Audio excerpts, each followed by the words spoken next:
Underrated books and their overrated counterparts, or overrated books and their underrated counterparts. I did a previous video like this where I pointed to all the books that like everybody's reading, all these mainstream books, and I said they suck. And I provided an alternative to those sucky books. So in this video, I'm going to talk about sucky books and their better alternatives.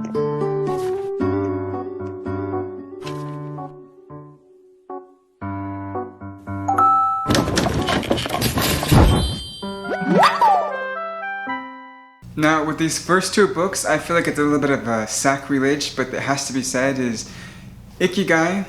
This book kind of sucks. So imagine you just want to find like a self-help book, and you want to get your life together and get it in order. Now, if you know nothing about like just functioning as a human being,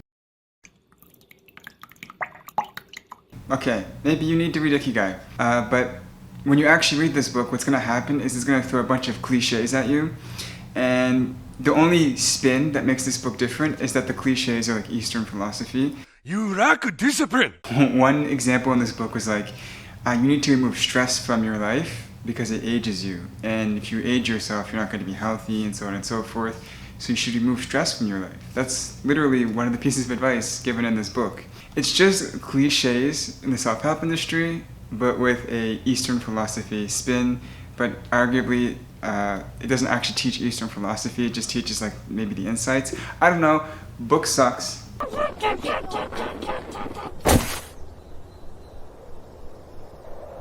The other one is Kaizen. The difference between Kaizen and Ikigai is I think it's Kaizen that tries to organize your life around some kind of pie chart. Or maybe that's Ikigai. I don't know, one of them like basically tries to organize your life around like, what is your passion and your hobby? And what are you good at and what are you passionate at? And what you're good at and what you're passionate at is like your career, and what your passion and your hobby is like your life fulfillment, something like this. The book also has a lot of cliche self-help advice where it says like you shouldn't eat sugar, eating sugar is bad, you should go to bed on time, you should probably make your bed. Never take your eyes off your opponent, even when you bow. That's basically both of those books do that, and the only difference again between them and like a general self-help book is they throw Eastern philosophy into it. A better alternative to Ikigai and Kaizen is Bertrand Russell's Conquest of Happiness. The reason why I think Bertrand Russell's Conquest of Happiness is a better book is not because it doesn't go into like the self-help cliches. This book won't tell you to make your bed and stuff like this. It doesn't provide you with like behaviors and habits to adopt. Instead, the book actually gets you to think about what makes a good life. But Bertrand Russell offers his own insight into what makes a good life. He says, for example, people who don't develop intellectually then lead bad lives because they don't have proper morals, they don't have proper metaphysics, they don't have a proper epistemology, they don't know how to answer these tough questions like, what is the meaning to life? Where do I derive happiness from? He basically looked at like the conditions of unhappy people and found that unhappy people usually had things like mistaken morals and stuff like that. The honorable thing for our species to do is deny our programming. Stop reproducing. Walk hand in hand into extinction. One last midnight, brothers and sisters opting out of a raw deal.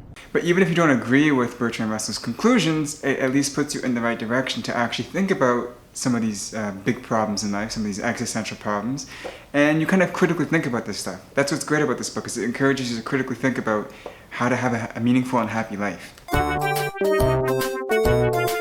The next book is going to get me in a little bit of trouble with people because it's such a widely read book, English, is The Art of War. Wow, you can't see this. The Art of War, the ancient classic. No, it's not the ancient classic. It's just Sun Tzu, The Art of War. Mine says the ancient classic on it. Basically, The Art of War is a book that tries to provide little aphorisms about war and strategy, which is great, right? Like the book reads like Human Ultra Human by Friedrich Nietzsche. However, that's the downfall of the book. A lot of the advice given in the book is kind of just contextualist, like there's no context for it, and as a result that actually makes it kind of useless advice. It's like the 48 Laws of Power, or the 48 Laws of Human Nature, or something like this, one of these books. You can use the ideas on their own for thinking, like it can fuel some of your cognition, some of your ideas about strategy, but when you think about the actual advice given in this book and try to apply it, it becomes very apparent why this doesn't work. Think about the little quippet about divide and conquer. When Sun Tzu is talking about a population, and if you're going to conquer a population, it's better to divide them, especially if they're big. However, that would ultimately be determined by context. Some countries, when they're unified, are actually less efficient and easier to conquer. Just think about countries that do overzealous central planning and have popular support, and as a result have an inefficient economy and can't manage their resources appropriately. Or think about countries that when they are divided just go up into civil war, and now the country's so destroyed that you can't even rule over anybody. I think the context will absolutely matter, and therefore Sun Tzu Art of War is a bit of an overrated book because the advice given is a bit sketchy, to say the least. I'm all about that deeper meaning. Good ideas in the abstract, but in application it gets a little bit more muddy, and it kind of takes away from the holy grail of this book. Now, a better alternative to the Sun Tzu, The Art of War is this book, Strategy, a History. It basically goes over the history of strategy as it's been used in big events. But what's really great about this book is it has case studies, and on top of that, it breaks strategies down by categories. So like strategies of force, strategies from like hierarchy, strategies from below. One good example is like the strategy of force section.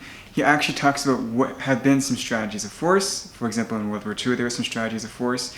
He says there's a difference between annihilation and attrition, and he gives case examples of those. He then goes on to explain strategies of below, where you have like grassroots movements like communism or Gandhi's nonviolence, or just general propaganda, and how this can influence outcomes from below as opposed to, let's say, from the top of a hierarchy where it's a political leader. And again, tons of case studies in the book that actually talk about the strategies, which is the really big selling point for me. I like strategy books, but I don't like strategy books that only focus on theoreticals and never have any specific examples. Another great book would be The Siege of Constantinople. This is another great strategy book. It's behind the shelf on me, I just didn't grab it. These two books are probably much better than The Art of War if you actually want to see how strategy is carried out in real life. Getting to, Negotiate to Win. This is a negotiation book that everybody reads, and I think every bookstore I have ever been to that has a business or marketing section, or even a self-help section, has a copy of this book. It's kind of annoying because the book is not that good. The book is way overhyped because it focuses on like the behaviors of negotiation, like when someone's sitting at a table being quiet or something like this. It's actually more of like a how to behave in a negotiation setting. Like 90% of the book is like that. That being said, like there is some like strategy talk about like negotiations and stuff like this, but overall the book is like how to behave in negotiations, and that's not what I wanted when I got this book. It's not a terrible book, but like it's painfully basic. Like if you don't know, for example, to like not burp during a negotiation or something, or like to wear a suit, or then okay, maybe you need to read this book because you're uncivilized. But this book is not really a book about negotiations, and therefore I wouldn't recommend even reading it. The next book is Getting to Yes, and this is also another book where it's like every bookstore will have it. Magic. Unfortunately. This book is a bit better than Negotiating to Win because it actually provides frameworks to understand negotiations, and it even focuses on like your position inside a negotiation, which the other book didn't focus on that much. So for example, what's your incentive? What's the opponent's incentive? Or your interlocutor's incentive? How do you make a compromise?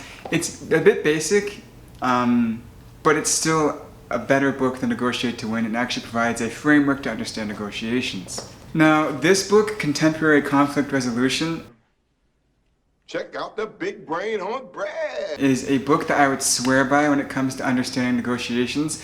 I will say it's not directly about negotiating, but when you want to do a conflict resolution, I mean, the book obviously isn't going to say that your key to conflict resolution is just to go and annihilate your enemy, right? You want to read the title with the understanding that the background is all about peaceful negotiations, right? Although annihilating your enemy is technically a conflict resolution. The book is better because it focuses on different frameworks. It provides more than just one framework for negotiations. Like for example, it takes game theoretical approaches to negotiations and compares that to, say, psychological approaches to negotiations versus even some of the international relations approaches to diplomacy. It also provides specific conditions and how those impact negotiations. So if there was a conflict that just arrived or just arose between two parties and then it was settled and now you want to make peace between them. That's a very specific type of negotiation. Whereas if there's, say, two parties that haven't gotten into conflict resolution or conflict yet, and in order to prevent the conflict, you're going to provide conflict resolution. That's another type of negotiation. This book is a lot more detailed and it has a lot more data and a lot more theoretical complexity to actually understand how to do negotiating, and for that reason it's better than those two previous books. Bahamas with an R. Bahamas. It's one of the newest exclusive. Joy on Demand. This is a very, very, very, very, very, very overrated book. The book basically wants to teach you about how to get joy on demand, which is, you know, that's admirable, and therefore I don't want to like bash the author, but most of the book is filler. And on top of that, the key to joy on demand is basically just mindfulness, which is like a cliche at this point. Like I feel like the West has just taken this concept of mindfulness and presumed it is like the end all be all to mental health problems or like just life problems. It's not. But that's what this book teaches, and it just basically wants you to be happy at any moment in the day. You'll be able to stop and just be happy. Yeah, the book doesn't teach that much about joy on demand. It's a lot of filler, and there's only one chapter that you really need to read at the end, which is how to actually get joy on demand. And for that reason, the book is extremely overrated. I can't believe it's a bestseller. Now, a book that is better than Joy on Demand is Existential Psychotherapy. There's two reasons why the book is better. One has to do with the book itself and what the contents of the book actually is. The other has to do with what the writer is doing in the background, which I think is very important. So the book is about death, freedom, existential isolation, and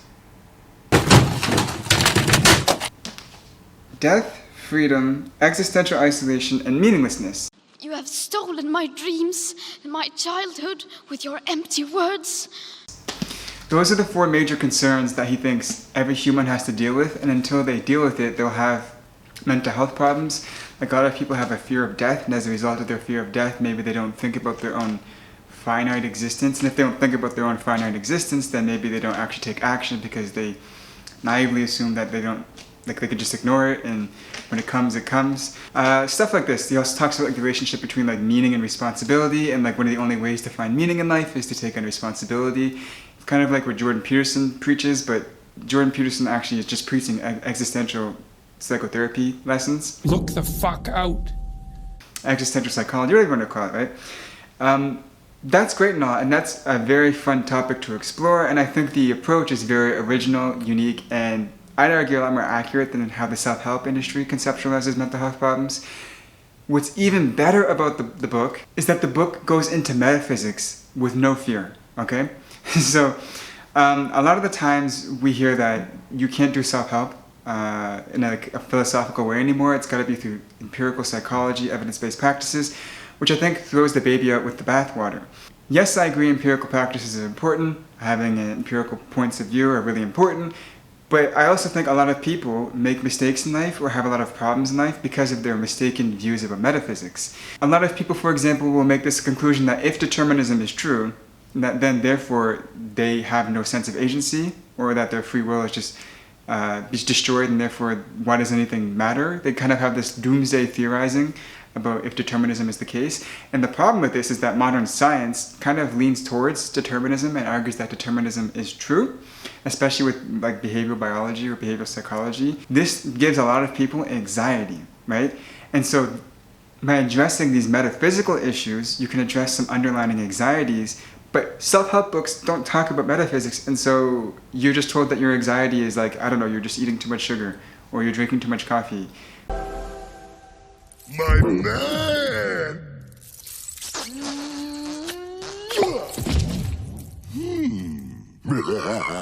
Another overrated book is Malcom Gladwell's Tipping Point. Look, it's not a terrible book. I know he's a famous writer, people like him, but he's overrated. The book is filled with anecdotes, and the book basically provides theoretical interpretations for events rather than actually providing like a cohesive model that can make accurate predictions. And the book also basically steals concepts that have already been used and applied, and he simply just renames them. I don't know if he did that on purpose or if like he just accidentally recreated the concepts.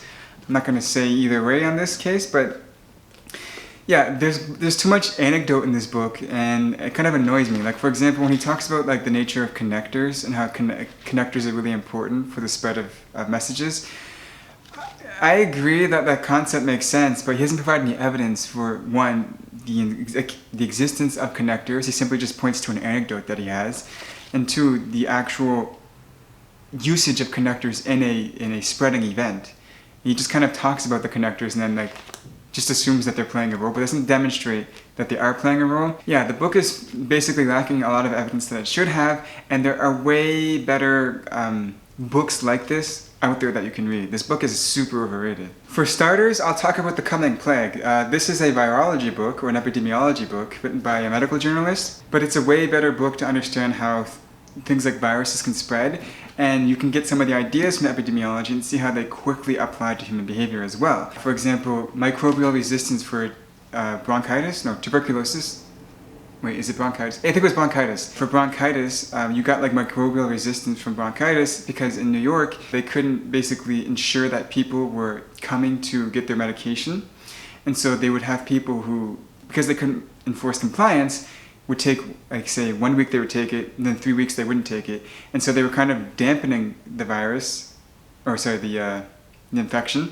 And then after, say, 3 weeks when they don't take medication, it comes back stronger, and now they need a stronger dose to deal with it. So social compliance could lead to an outbreak of bronchitis, and then that outbreak in bronchitis can obviously lead to financial issues, right? You're going to spend more money dealing with that. There was another case about the origins of HIV and how there was a one of the leading theories is that there was this rubber tire manufacturing plant next to a bunch of trees, we'll say. And in these trees, there was a monkey that was carrying what's considered like the origin of HIV, and 10% of the workers inside that factory had this virus. So that's like, you could see how there's a complex scenario of events unfolding, and it leads to the spread of HIV.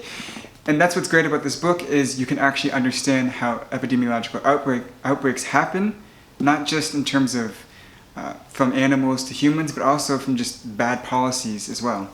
The next one is Introduction to Information Theory. I think this is probably a great book to get started on the things that Tipping Point is trying to talk about. Basically, it'll teach you about encoding signals, language and meaning, how we use language and meaning when we're talking about information theory, putting things in binary, the idea of signal to noise ratios, and how to look at different types of noise channels, how to identify noise channels, how to identify what is a signal, what is noise. It goes over all the basics that you need to understand information theory, but on top of that, it applies some of the stuff to like psychology, it applies some of it to physics, it applies some of it to even history, and also communication sciences. So this is also another good book. It's not too technical, but it's a lot more technical than Tipping Point. Another book is Critical Mass by Philip Ball. This is basically what Tipping Point wishes it could have been. It applies so the premise of the book is that the social sciences needed laws, and he tracks this back down to like Hobbes and Kant and all like the philosophers who tried to basically provide laws for the social sciences. Like, for instance, the idea of the Leviathan could be considered a law for the social sciences. The idea that like the presence of a big, strong third party will force two smaller parties not to fight one another because the big, strong third party can punish both of them. And even like things like economic behavior, people want laws for these kinds of social sciences, and that's what he kind of does. He explores the applications of physics and computer simulation models to the social sciences through things like simulating traffic jams, simulating bartering behavior, or even just looking at something like panic buying during an outbreak. This could arguably be a law of social sciences. Now, what people might not like about this book, because this book is either really loved or really hated. So what people might not like is that it reduces humans down to like automaton, and assumes that there's rigidity in their behavior, or like the behavior will repeat given certain conditions. And it kind of takes away this notion that humans are spontaneous, free-willing agents. Some people don't like that. And on top of that, then some people will argue that these simulations and these models don't always carry over to the real world, which is true, but I think that we can pretty much ignore that because no scientific model is complete, and if it's predicting things accurately, then I don't really care if it's not like a one-to-one match. That's just my take. Maybe you wholly disagree with that. Just letting you know, people either love this book or hate this book for those reasons. Now the last book is Neil Ferguson's Square and Tower. No, The Square and the Tower. This is a terrific book. The reason why I think it's terrific is the same reason why most people hate it. Other people's elections, yeah? Basically, he views history as this, it's been told from the positions of power. You always get history told from like a hierarchical position where it's like, as it relates to a king, an emperor, or a president, some major political leader. And even when it's more decentralized, it always relates to like a union or a political party or a group. So it's still kind of like up there. It's not quite down to the level of ordinary people. And he's arguing that history is actually filled with networks and hierarchies. And he communicates these ideas in a way that reinterprets history. So for example, he believed that Nazi Germany and Communist Russia started off as networks. They were grassroots movements. They were very much networks, and then they became political hierarchies later on, when they were actually like had parties and government and so on and so forth. And a better way to understand history is to look at this relationship between networks and hierarchies. That's extremely refreshing. I love it. It's a new way to interpret history, and people hate that because then it puts the history into a binary. It's either a network or a hierarchy. So these binary categorizations, people argue, then lead to an oversimplification of history. I don't care about that because every history book is literally an oversimplification. You have to use your mind. I've read handbooks that were like written by scholars who go into the greatest detail you can imagine, and then a journalist will come along and say, well, actually, my view of being in the country is completely different than the academic view you get from reading newspapers and academic journals and so on and so forth. All history books are going to be oversimplifications. The idea that you can get like a completely accurate narrative of a very complex historical event from a history book, probably not true, right? It's a bad idea. And so if you can entertain oversimplifications, then this book will be super fun for you. I think it's super interesting and super great, but I don't know, maybe I just have bad takes.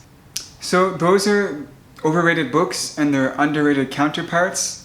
If you have other books you want me to mention, like overrated books that you want me to talk about, or if you have underrated books where you want me to point out their overrated counterparts, just comment below and I will do that. I'll take any suggestions. And with that being said, tschüss.